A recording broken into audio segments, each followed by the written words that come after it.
So good afternoon to everybody, and thank you for being here with us. We're going to have 1-hour conversation, in my view, with one of the most interesting historians today. YURI SLEZKINE, for those who have not been reading him, in my view, has a very particular talent, and of course it's very difficult to praise somebody in his presence without this looking slightly stupid. But he has this combination between being very precise and at the same time being very imaginative. And also his books are very different to each other. Normally people are taking certain area and they go for it and basically continue till all this is over. But I have been reading 3 of his kind of best-known things. First, for anybody who has been studying any courses of Soviet history or the problem of the nationalities politics of the Soviet Union, you should have been taught about his book about the Soviet Union as a communal apartment. And I do believe that probably for many people this is the only thing that they remember out of these courses. But then he came with a book which was very much discussed about the Jewish century, in which was trying to see these relations between Jews and modernity, which on one level was going in an area that had been studied before, but he, in my view, tried to conceptualize this differently and asking a very simple question: how it happened that capitalism was perceived as a Jewish job and the communism was perceived as a Jewish job too? How these two very different versions of kind of modernity have been blamed on the Jews, and does it really mean today that to be modern means to be like a Jews?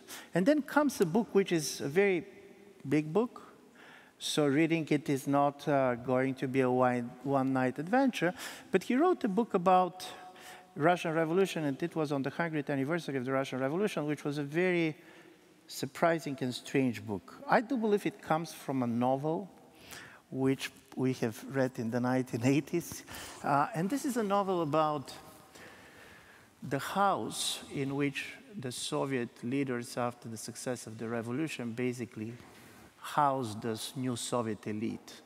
And it was a book about the revolution which was written very much through the personal experiences of the first generation of the Bolsheviks and their families, because one of the radical and interesting claims of these books, and I'm making it much more profane than it is, so you should read the book, was basically is that in order to understand the first generation of Bolshevism, you should understand this very much as a kind of millennial movement.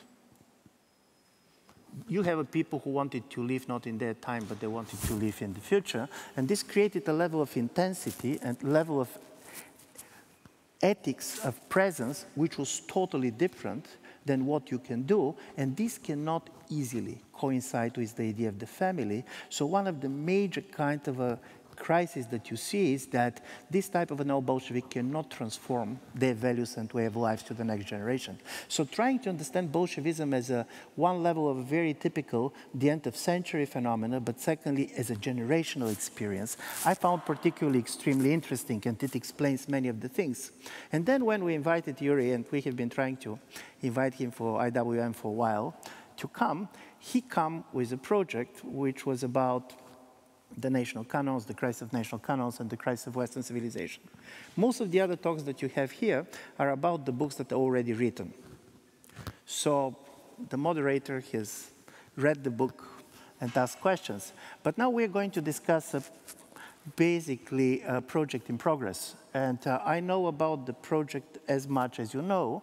So my first question is, why are you interested in this? What is all this about? Because when you're just reading the title, it very much reminds me of famous Alan Bloom's The Closing of the American Mind.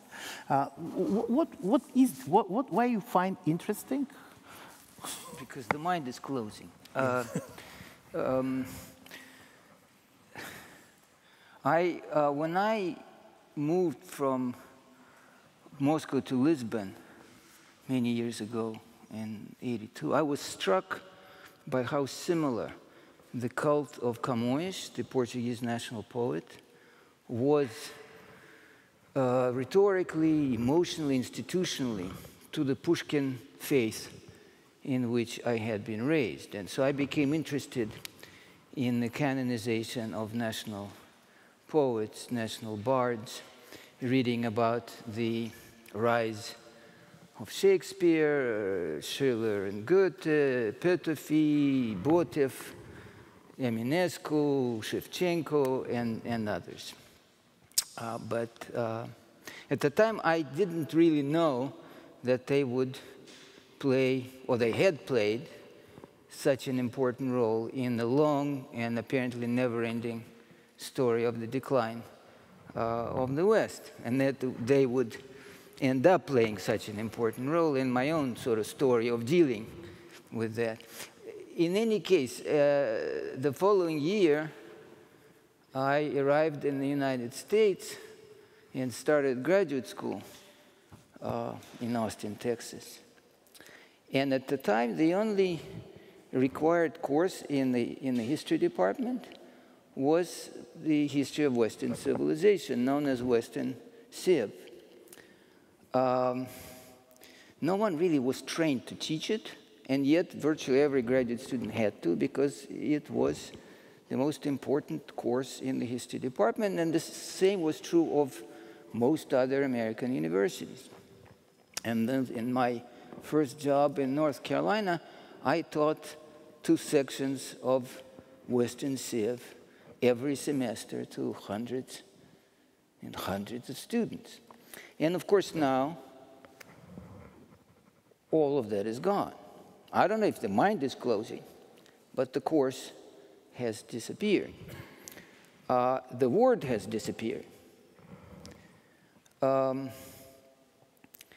You can't really talk about Western civilization with a straight face anymore, either in political rhetoric or in academic discourse, other than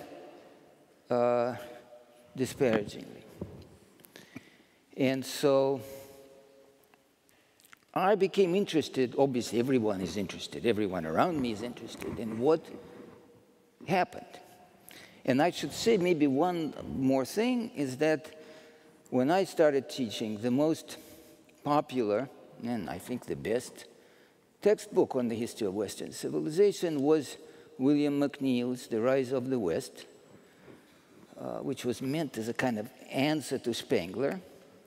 The Rise of the West, published in 1963, I think.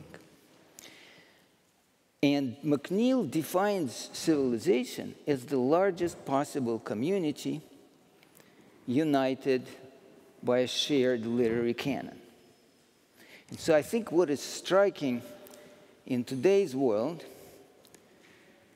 whether we agree with Samuel Huntington's thesis on the clash of civilizations, is that at least according to McNeill's definition, the Chinese, Indian, Persian, Islamic civilizations are indeed civilizations.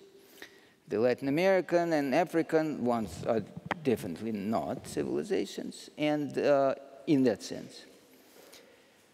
The Christian Orthodox one is not quite, and the Western one is not anymore.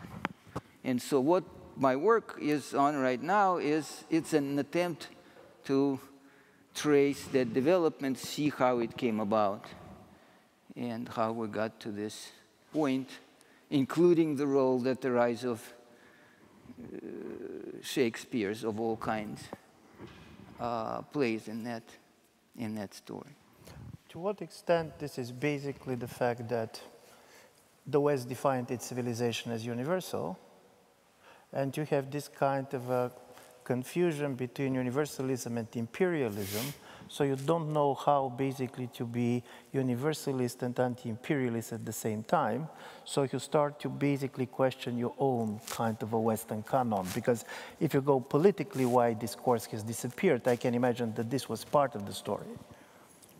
I think that's true today, because the West, and again, to draw a distinction between the West, a term that is very much in fashion today, the West as the world's largest empire, or if you will, strongest economic, military, financial, informational alliance.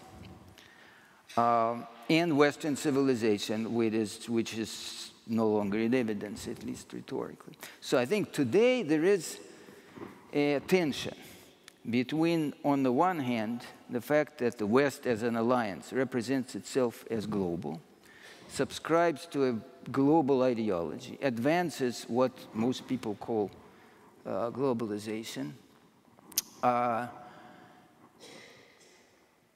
and its apparently desperate need for an opponent, which circumscribes it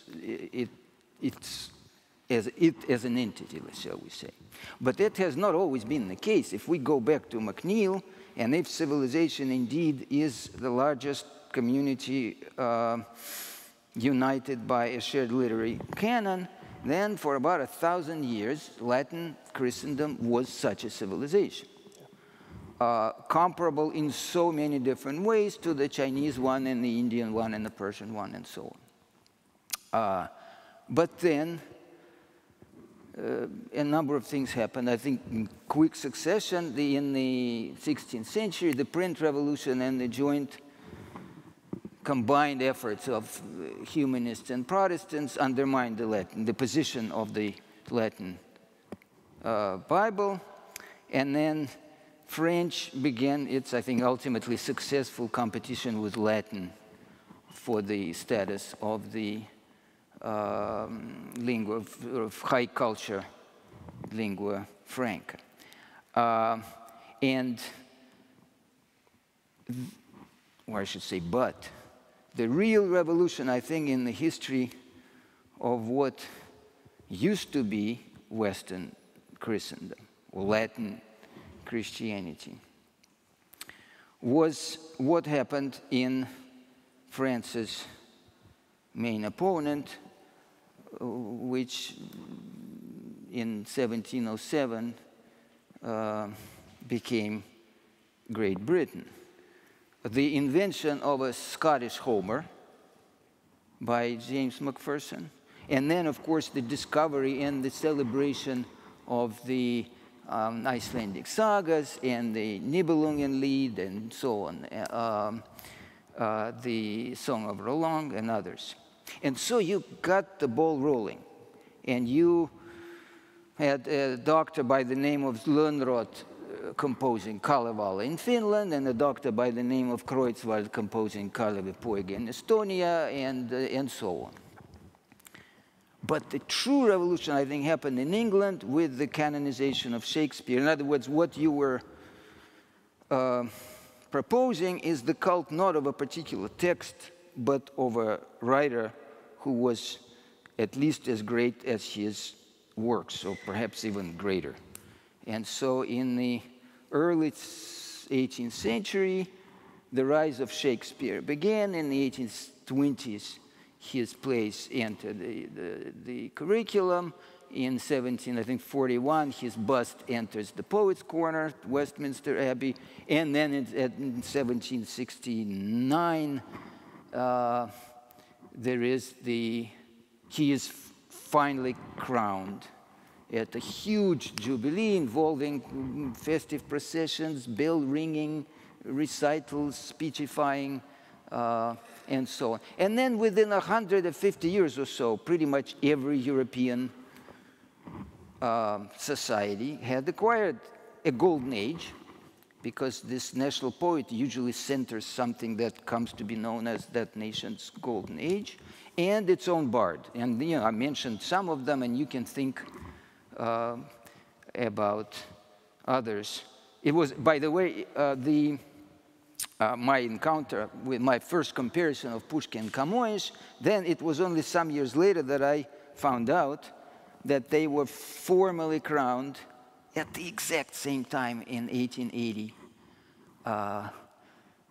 when thousands of true believers, so to speak, gathered around the monument of Camões in Lisbon and Pushkin's statue in Moscow. And still today, those two statues are the centers of those cities and nations and so on. And so again, this is kind of a long story, but I'm almost there, in that there was no longer a common set of texts that used to consist of Christian, mostly Jewish, scriptures, and the Greco-Roman curriculum centered on Homer, who of course was then the model for Virgil, who then became the model for Camões, and then everybody else eventually ended up with a Homer of their own.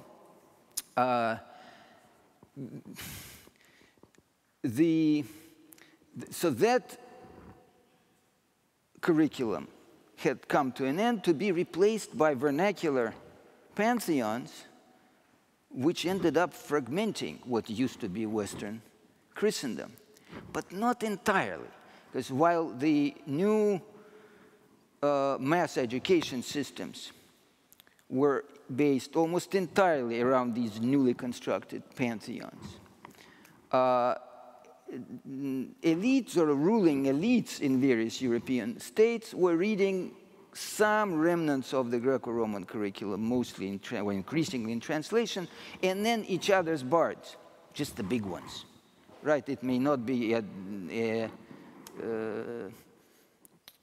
coincidence that the most popular ones that combined or rather united everyone, were the ones representing the great empires: Shakespeare, Dante, Cervantes, Goethe. So nobody would read, the Slovenian bard Prešeren.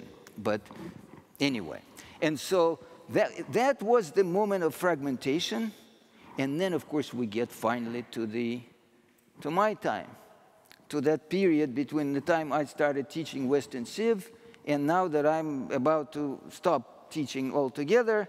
We have no Western civilization left in the education system. Again, I can say something about what I think actually happened, but you may have other questions. But yes, of course, it's an interesting story, but there was a moment, this is simply the rise of nationalism. And you're trying to get a national identity, and around the national identity very much is the national poets. But what in my view was changing, and this is what I remember also reading in school, is that you're reading your own national literature, but you always had a 1 year in which you're reading something which is the Western canon. And as a result of it, there was something that was a common history. For example, during World War I, because there was so much Roman history in gymnasiums, that anybody who wants to make a reference that everybody is going to understand, he can always basically refer to Roman history. In my view, what is happening is something interesting. In a certain way, you cannot make a reference to Roman history anymore because nobody is studying it to the extent that you believe that every other person knows about it. But coming from where I'm coming, you cannot even make a reference to the national Bulgarian canon, because even this type of a canon has been weakened to the extent that if I'm going to decide to make a hidden quote from Botev, I cannot be sure that more than 20% of the population is going to understand it. Mm-hmm. And in my view, this is my question. At least probably there's 3 things that explain it, particularly in this moment. One is the rise of the visual. The rise of? Visual. Mm-hmm. Suddenly literature is losing part of the power that it had. My colleague Clemena Antonova, who is here and who has been working on the iconoclastic movement in early Byzantium studies, listen, the visual is much more universal. People today, they're not so much sharing texts. They're sharing images. And images cannot create this canonical culture. So the text is losing it. Secondly, why the national text was so important? Because all of them tried to behave like the Bible. Simply, this was the national Bibles. And now you're moving in a kind of a much more secular age in which no book is a Bible. The only bestsellers replace the Bibles in a certain way. Yeah, and this is my last point. To what extent what is civilization is not the culture of what you're reading, but very much the culture of rereading. Because the culture of rereading. Listen, you're not reading the Bible. You're rereading it all the time. I mean, you're reading over and over again. You're not reading the classics. you're rereading it. It's always, at least the canon is that in moment of crisis, you're always going to go back. Because I remember, and of course, we're going to touch Russia at some point of our conversation, but there was this famous BBC program where you're asking people to select the name of the country, basically with whom the country is identified, and people should vote. And it was popular in every single country. And it was Imersi, there was the name of Russia, and I was absolutely sure that Pushkin is going to win.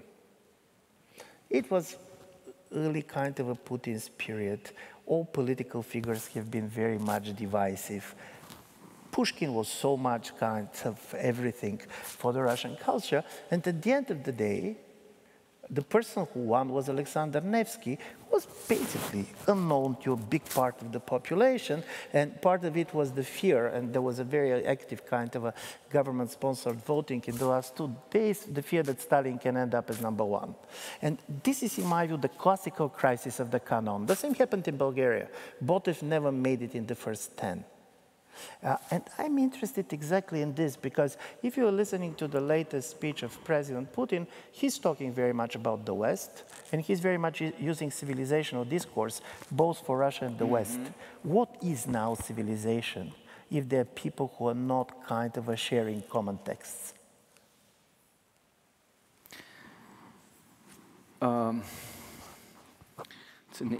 That's a very interesting question. Actually, according to the most recent poll that I just saw the other day, Pushkin is still #1, with Peter the Great following him. But that depends on how you ask a obvious question. When you ask they should have voted this TV. This was a TV program. You remember? Whatever, yeah. On the question of Roman history and Botev, I think there's a very interesting difference between the way history and literature are taught today. History, as taught in most European schools, as I understand it, consists of either 2 different courses, world history and then national history, or one course that tries to insert some sort of national story within a global narrative. Literature is usually part of a course entitled English or Portuguese, and includes nothing but the national canon, with some exceptions. Like you, sounds like you read some non-Bulgarian literature in your school. I never read. It's typical for small countries. And I've heard those in some, like Slovakia, that's part of the curriculum, but certainly in most European countries, history tends to be global, or at least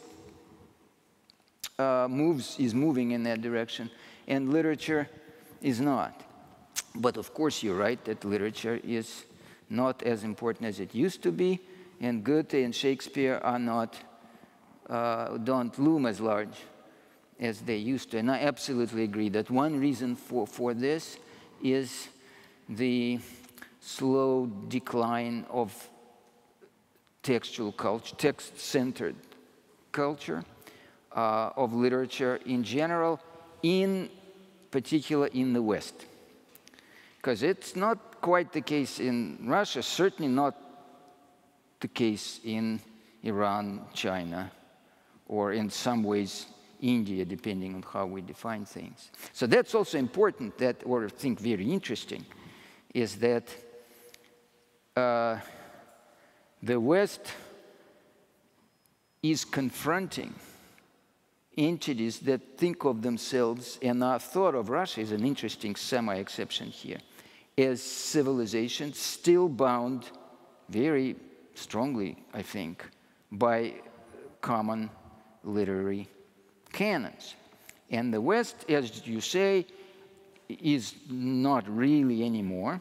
And that is going on, I think, at least 2 different levels. One, the national level, where I don't know how well Botev is doing, but in Western Europe, again, Shakespeare is not quite where he used to be, or Goethe in Germany, and what used to be the Western canon is falling apart before our very eyes. And here I would just note one thing that I think is tremendously important, and that is that in the United States, the Greco-Roman / Christian, mostly in elite circles in colleges, Greco-Roman curriculum began to descend, shall we say, at about the same time when it did in Europe. But it was not replaced by a national canon. Longfellow wrote the Song of Hiawatha in the meter of Kalevala, and Mark Twain did his best to become America's bard, but they failed. And what happened at the turn of the 20th century in American colleges, at Columbia first, and then Chicago, and in a lot of them, was the introduction of Western civilization. And those courses were omnipresent, starting again after World War I. And they usually did not include a single American text. So they consisted of some translated text from the Greco-Roman curriculum, selections from the European sort of philosophical tradition, understood in a particular way, and then certain big names from certain big pantheons. So forget about Botev, but you got your sort of usual collection. And I think that's a very important part of this story, is that the US is not a nation state the way Sweden used to be, and its curriculum was always attempting to be bigger than the country in its culture. And here we come to another, just to add one more thing, is that Western Civ phase would come to an end, just as during the Cold War, the concept of the West and the concept of the free world began to compete with each other, with the free world winning out in the late 50s. So in other words, the United States was the center, not just of the West, but was the center of the entire non-communist world, defined negatively as pretty much every place except for the slave world represented by the Soviets.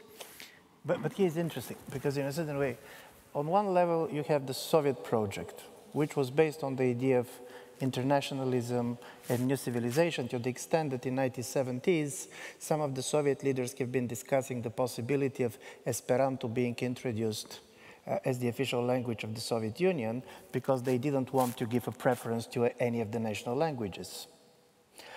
At the same time, with the passing of time, and particularly after World War II, but it started before it with the Pushkin story, you start to have a Soviet national canon, which very much was the Russian national canon in terms of literature. Pushkin, but Dostoevsky, but Pushkin 1937, it was very important. I mean, not in a nationalistic way, but the idea was that it comes naturally because of the universalism. On the other side, the United States kind of decided not to have a national canon because this allows them to speak on behalf of the Western civilization as a whole. The world. On behalf of the world. So this creates a kind of a universalist and much more Western-centered curriculum without a major American authors, without American canon. And I find this, because I'm interested, I'm coming not from history, from political science, what are the political implications of all this? Because one of the things that really struck me was the following. I was always trying to understand what is our common history as Europeans. And here is some funny thing that I want to put to you. I was asking my question, to what extent, because there is no Roman history anymore that we know, there is kind of a not national history that can be easily reconciled with each other. What we started to see as a common history was a certain celebrations. For example, in 2014, there was 100th anniversary of the World War I, and there was 1,000 of publications. And this came to me because this coincided basically with the annexation of Crimea, and one of my questions was, okay, To what extent, for example, the fact that the West reacted in the way it reacted was based on the fact that everybody was reading the same books, and this was about the sleepwalking. What was going to happen if the annexation of Crimea was going to be in 2038, where everybody was going to celebrate the 100th anniversaries of Munich? And everybody was going to read books about this. So to what extent this celebration, which we share, started to replace common histories, and very much they're also shaping the opinions, particularly of the politicians who are not kind of also studied in history and educated in history like the previous generations. Well, you said Europe, you said we as Europeans, and that's different from the West. Right, because the center of the West is in the United States, at least in so many different ways. And so you have to come up with something that would bring all of them together. And then there is this, if you will, problem or challenge of including much of the rest of the world somehow, especially in an age where the Universal Declaration of Human Rights is perhaps a much more sacred text for this new age than Shakespeare used to be in the previous one. With regard to Pushkin, you're right, of course, that there was a very brief period in Soviet history when the curriculum was going to become Marxist, and Pushkin, as the phrase went, was going to get pushed off the steamship of modernity. That didn't last very long. Pushkin defeated Marx resoundingly, really, without much effort, and already by the late 1930s. And so few people realized, when they look about Soviet ideology, Marxism, Leninism, baloney. I went to school in the Soviet Union in the 60s and 70s, never read Marx, never read Lenin, only in college, special classes. But in school, our school education was built entirely around the Russian literary pantheon, with Pushkin at the center, but then, of course, Tolstoy and the rest of them. And again, to add to it, this was the Russian part of the Soviet Union. The same orthodoxy prevailed everywhere. Everyone was expected to have a Pushkin. There was Shevchenko in Ukraine, and Rustaveli in Georgia, and so on. And in some cases, the way the Kalevala prevails in Finland, then, you know, the Manas epic is important for the Kyrgyz, and so on. But everybody was to have one, and if you didn't have one, you had to create one really fast, the way some of those were enthroned in the 19th century. But when it comes to today's, and one thing I would add, when it comes to the difficulty of somehow bringing members of the West together and then connecting them to other good guys, that is that the West consists of two completely different, even Europe, completely different cultures. In Western Europe, you have the story of repentance, pioneered and well represented by Germany in particular. But everywhere else, you know, there I was at Oxford teaching, and all the talk is about how do we get rid of this, that, or the other. And what do we do with the history of imperialism and any number of crimes? And of course, you can't say Sweden for the Swedes, meaning ethnic Swedes. That's a crime against humanity. In Eastern Europe, it's the exact opposite. Poland, Hungary, and especially the Baltic republics, Ukraine, are mono-ethnic, you know, very strong mono-ethnic rhetorically, not in terms of who lives there, regimes with intense cults of national poets, national pantheons, and tribal unity, coherence, and histories, and so on. So there's that. There is that interesting tension within Europe, within the West, as a whole. But this has an interesting and not so difficult explanation, because for example, all the countries that started European Union have been former empires. All East European countries have been born out of the disintegration of empires. For most of the Western countries, 20th century was a place in which people have been moving, and their society has been becoming much more multicultural. In Eastern Europe, particularly after 1950s, the movement of people basically was leading to a very much ethnic homogeneity, because you have the wars, destructions, expulsion of people after the World War II. So from this point of view, yes, you have this tension. It is there, but in my view, there is something else. And there is a lecture which in 1995, Geertz delivered in our institute in IWM in Vienna, which I found one of the most interesting texts. It's called The World in Pieces, about the end of the Cold War. So he went, very famous American anthropologist, I mean, one of the canonical American anthropologists, and he said, listen, you're getting totally wrong the end of the Cold War. The end of the Cold War is not about convergence. The end of the Cold War is about reemergence of certain type of differences and others that have been frozen by the Cold War. So we're going to see much more diversity and not much more convergence. And then he comes with two questions, which for me is the questions that I want to ask you before we go to the public. He said, the two questions that are going to shape the post-Cold War period are the question, what is a country if it is not a nation? And what is a culture if it is not a consensus? You can answer, Geertz. Well, I think it's a rhetorical question, I think. No, because he knew when he was asking it that for some places that question was much more difficult to answer than for others. It's much more difficult to answer for the West, the United States, for Europe, for all of them together. I think it is an interesting challenge. Russia has its own, because Russia is not quite as self-confident, or definitely is not as self-confident as civilization as China, or indeed India, or Iran, or Islam. But the West, what is it again? What is a country if not a nation? And what is a culture if there's no consensus?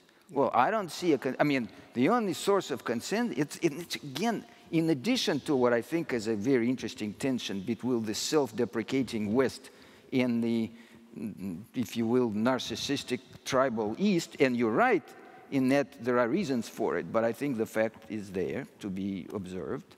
And it's the tension between the West presenting a virtuous face to the world, because it's always fighting against darkness, representing forces of light. And yet within, there is also, it's of course not new to the West, but I think now it's particularly striking when one looks at what, because people my generation, my colleagues, friends in the United States, went to school to learn how to be patriotic citizens, and among other things, why the United States was the greatest country in the world. My son, in his high school in Berkeley, was learning about slavery and the Holocaust, and then depended on the teacher, perhaps nothing else. And that is, and again, I'm not talking about the closing, perhaps it's the opening of American and everybody else's Western mind, because the interest is global, it's human rights indeed replaced the free world as the ideology or self-description, self-representation. But I think it is an interesting contrast between this agonizing self-doubt within and this apparent self, because, you know, people ask, why, what is Russia up to? Isn't it just evil? It's either Putin who is evil or Russia as a whole that's evil. It's not clear why they are doing what they're doing.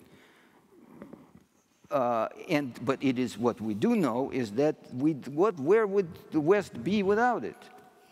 But here's an interesting question, because I don't know how many of you have been listening to Putin's speech of 2 days ago, and in a certain way, he adopted the language, the rhetoric, which is basically totally doubling what, for example, is the Ukrainian discourse on this. And this is one thing that talking about particularly the idea of the Russian civilization strikes me. So basically he said that Russia is the major kind of a victim of Western colonialism, so it positioned Russia as anti-colonial power, which is fighting anti-colonial war in Ukraine. That's probably this position is possible slightly exaggerated, let's put it like this. Second, no, listen. He talks about American empire, not about the Ukrainian empire. So, but from this point of view, and then the second story is about civilizational discourse. We're a different civilization. And then suddenly, in my view, to be a civilization, it means to have a language of your own, which is very different than the language of the others. And I agree with this. The Chinese, who believes that somebody, I do believe Aner said it, for them there is China and the rest. And they're going to talk about their civilization in their own language. In a certain way, what I found very striking, and this is not the first thing that I find striking, I was also found striking that in the Russian-Ukrainian war, basically both sides are dressed in the uniforms of the World War II. And the biggest problem is who are the Nazi. And I do believe that the Ukrainians has a better argument to make on this, but in a certain way, everything is told as if it is reenacting something that has happened before. And the last point is all this idea of civilization in history. My first kind of a fear that the war is coming was when I read the essay that President Putin wrote in July, because how often in modern world you're going to see a president who is going to write a text that can be offered to the students in university? It's not about the quality, the very fact that you have a head of state writing not a manifesto, not a memo, not a this, but writing an essay. And this is essay about what it means to be Russian, what it means, why it's not possible to be Ukrainian. So obviously something is going on. So you're right that something on this civilizational formation is in crisis, but to what extent the West is not simply what exists in the eyes of the others. So in a certain way, the West is consolidated by the way it is attacked or affirmed by outside. I think it's consolidated for as long as Russia remains evil, because Ukrainian national ideology is in many ways the opposite of what we are taught in the United States and in Western Europe. I didn't hear Putin talk about Russia being a victim of colonialism. I think he, not for the first time, talked about Russia fighting on behalf of the non-Western world. Okay. He talked about that earlier, and in his speech the other day, he mentioned the Soviet Union carrying that burden on behalf of the rest of the world, and now Russia is doing the same, and that has been the Russian official line for some time now, that they represent what they now call pretty consistently the non-West. And so the line is that we are being told that Russia is isolated, and it isn't. We are being told that the entire world is against us, but it isn't. Look at the vote by, the ones who count: China, India, Brazil, South Africa, and so on. So that indeed is a kind of civilizational, or if you will, the anti-Western civilization discourse. I think, and it was an interesting speech, I didn't think it was very successful in that most of it was, I think, aimed at the non-Russian, non-Western audience. Yet there he was speaking in the Kremlin. But insofar as it is then relayed to various points in Latin America, Africa, and Asia, perhaps it certainly makes political strategic sense. As for the war and the Nazi uniform, first of all, it was certainly for the longest time the only really moral absolute of the Western world, right? The Nazis and the Holocaust. And so I remember arriving in the United States, and every pledge drive on public television, you saw some Nazis there because those were the documentaries people wanted to see. And indeed, it's not only today in Ukraine, but in 2014, when the war began, I remember compulsively, obsessively watching videos, interviews with local field commanders on both sides and so on. And they were indeed talking about, they were fighting World War II all over again. And on the Ukrainian side, Ukrainian nationalist side, the story was pretty coherent, that sort of national story that made sense in so many different ways. And their wartime heroes were obvious enough. On the eastern side, there was no coherence of any kind except for that one. That our grandfathers fought against those guys' grandfathers, and we may disagree on everything else, but we are not accepting those people as our heroes. And that was, so many of them would say the same thing over and over again. Agree, but here, because for me this is a very, very important conversation, because when I was listening to Putin in 22nd of February, this is just before the war, this was the strongest anti-Soviet speech which I have heard. So this ambiguity towards the Soviet Union is there.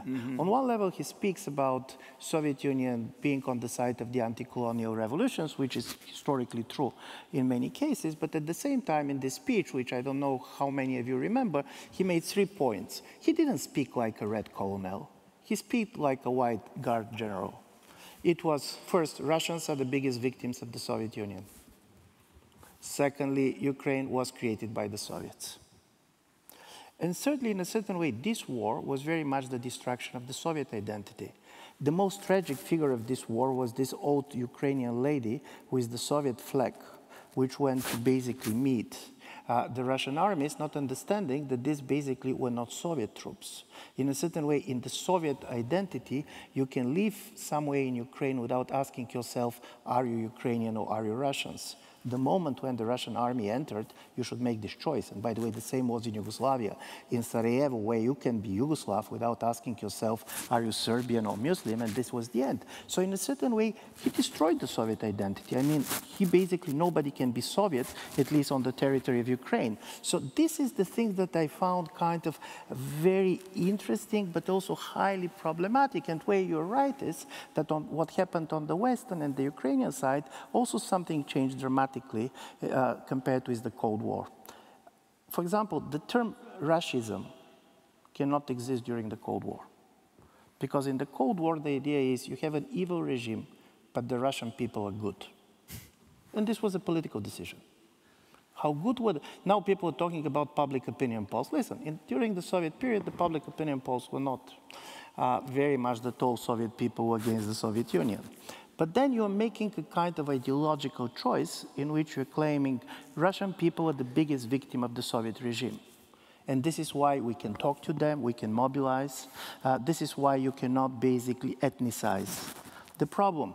What I see in the Ukrainian conflict is much more the language which we know from the anti-colonial and post-colonial situation, in which basically Ukraine is defining Russia in the way basically Algerians have been defining French, in the way basically, this is a typical post-colonial language in which you're trying to create this type of a language, it is there. So this is why, of course, also Putin's idea, when you go with something that in reality is a recolonization war, you go there, you're telling this and that, and at the same time speaking about anti-colonial, it's difficult. In the way it's difficult for the Ukrainians to explain why they're anti-colonial force when the former empires are on your side.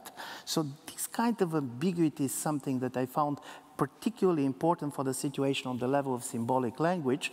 But let's go, because I slightly misused the time. Can I go back to all of you and ask your questions and you can respond to this? Eric and Kasia.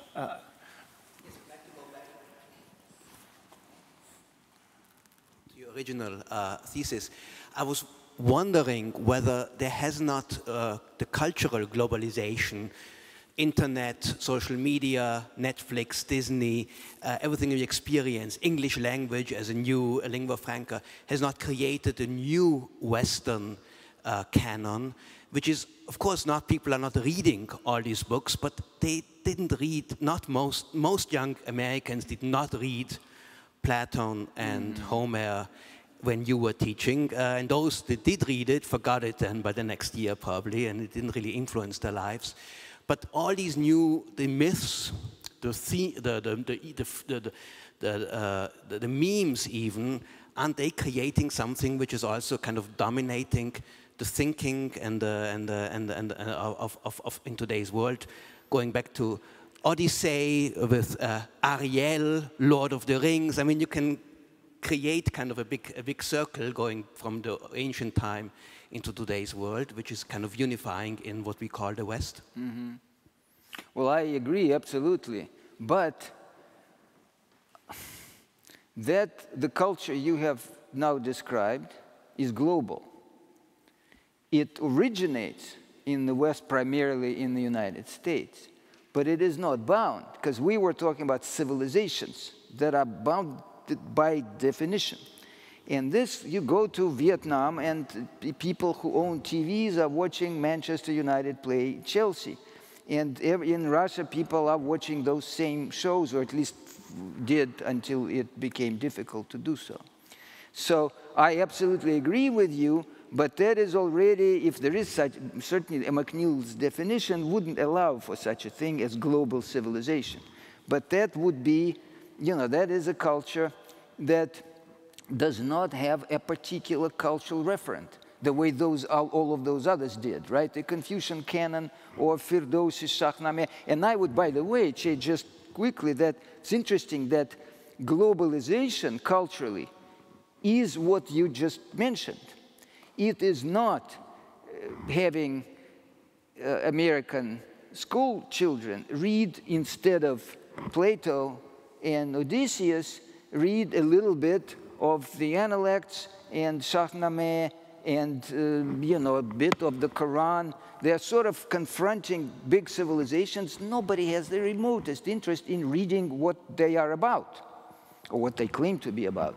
What you do is that you divide the West into the empty core and then the various minority tribal solidarities, which is a very interesting, I think, transformation, accompanied by the process that you have described so nicely. Kasia. Started with poets, so my question we're gonna concern national poets. Well, I'm Polish, so my national poet is Adam Mickiewicz. Well, there was some competition, but he won. Yet Adam Mickiewicz was born in today Belarus. He studied in Vilnius. He spent most of his life traveling through Russia and Europe. He lived in Paris and died in Istanbul. And yet he's still considered the creator of Polish national identity. So my question is, so what constitutes this creator of national identity, national poet, if it's clearly not necessarily, you know, a birthplace, residence, or even the language you speak on a daily basis? Oh, it is the language. I think those were, most of those poets are seen as the founders of the national standard, literary standard. Their canonization is part of a general canonization of the vernacular, of the spoken language, as opposed to Latin or whatever, or in, you know, case of the Orthodoxy, Church, Old Church, Slavonic, and so on. So it is about the cult of language. There are other national heroes, cultural heroes, you know, Chopin in Poland, or the fine arts in Holland are more important in Vondel than their national poet, but still nobody studies music and the fine arts in school. People used to read books, and so in other words, it doesn't matter. Petőfi, the national writer of Hungary, was Slavic by origin, and Vezdoslav in Slovakia was, I think, Hungarian. It doesn't matter.